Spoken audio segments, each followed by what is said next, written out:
ನಗರದ ಪಂಪೆಲ್ನಲ್ಲಿರುವ ಇಂಡಿಯನ್ ಆಸ್ಪತ್ರೆ ಮತ್ತು ಹೃದಯ ಸಂಸ್ಥೆ ಮಂಗಳೂರು ತನ್ನ 6ನೇ ವರ್ಷದ ರಚನಾತ್ಮಕ ಹೃದಯ ಮಧ್ಯಸ್ಥಿಕೆಯ ಚಿಕಿತ್ಸಾ ವಿಧಾನದಿಂದ ಯಶಸ್ವಿಯಾಗಿ ಗುಣಮುಖ ಹೊಂದಿದ ರೋಗಿಗಳನ್ನು ಸನ್ಮಾನಿಸುವ ಮೂಲಕ ವಿಶ್ವ ಹೃದಯ ದಿನಾಚರಣೆಯನ್ನು ಆಸ್ಪತ್ರೆಯ ಸಭಾಂಗಣದಲ್ಲಿ ಆಚರಿಸಿದರು.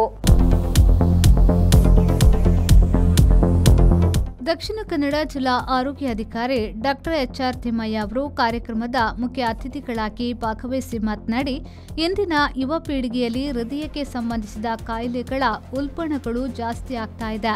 ನಮ್ಮ ಜೀವನ ಶೈಲಿಯೇ ನಮ್ಮ ಆರೋಗ್ಯವನ್ನ ಕೆಡಿಸುತ್ತೆ. ಆದರೆ ಇಂಡಿಯನ್ ಆಸ್ಪತ್ರೆಯು ಆರೋಗ್ಯ ಜೀವನವನ್ನ ಅವರಿಗೆ ನೀಡುವಲ್ಲಿ ಯಶಸ್ವಿಯಾಗಿದೆ ಎಂದು ಇಂಡಿಯನ್ ಆಸ್ಪತ್ರೆಯ ವ್ಯವಸ್ಥಾಪಕ ನಿರ್ದೇಶಕರಾದ ಡಾಕ್ಟರ್ ಯೂಸುಫ್ ಕುಂಬ್ಳೆ ಅವರ ಕಾರ್ಯಕ್ಕೆ ಪ್ರಶಂಸೆಯನ್ನ ವ್ಯಕ್ತಪಡಿಸಿದರು. ಯಾರು ಚಿಕಿತ್ಸೆಯನ್ನು ಪಡೆದು ಹೋಗಿರ್ತಾರೆ ಅವರು ಕೂಡ ಮತ್ತೆ ಇನ್ನೊಂದಷ್ಟು ಜನಕ್ಕೆ ಮಂಗಳೂರಲ್ಲಿ ಒಳ್ಳೆ ವೈದ್ಯರಿದ್ದಾರೆ, ಹೃದಯ ಶ್ರೀಮಂತಿಕೆ ಇರುವ ವೈದ್ಯರಿದ್ದಾರೆ ಅಂತ ಹೇಳೋದಕ್ಕೆ ಒಂದು ದಾರಿ ಆಗುತ್ತೆ. ಅದಕ್ಕೆ ಹೃದಯ ಇದ್ರೆ ಸಾಲದು, ಹೃದಯ ಶ್ರೀಮಂತಿಕೆ ಕೂಡ ಇರಬೇಕಾಗತ್ತೆ ಅಂತ ಹೇಳಿ ನಾನು ಭಾವಿಸ್ತೀನಿ. ಕಳೆದ ಕೆಲವಾರು ದಿವಸಗಳಿಂದ ಹೃದಯಾಘಾತ ಅಂತ ಹೇಳಿ ಇಡೀ ರಾಜ್ಯಾದ್ಯಂತ ಒಂದು ಸುದ್ದಿ ಹರಡಿದೆ.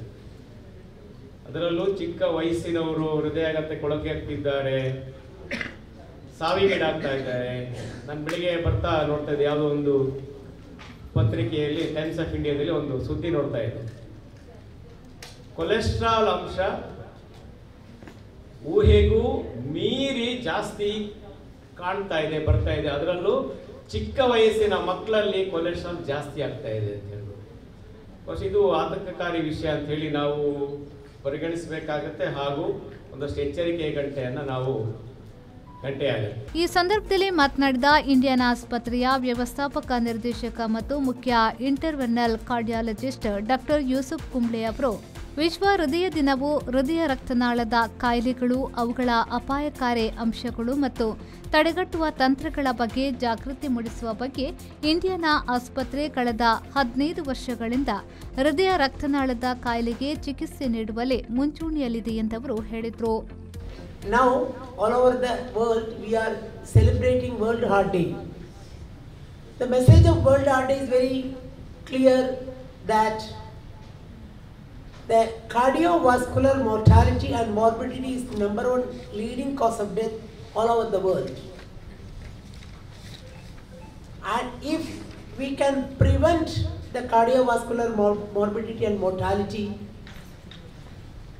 we can 50% of the success is done in health. That is what the scientist says.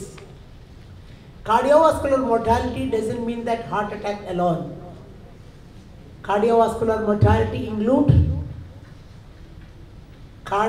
coronary cardiac problems, stroke, peripheral vascular disease, and renal diseases also, aortic aneurysms, aortic dissections, etc., etc.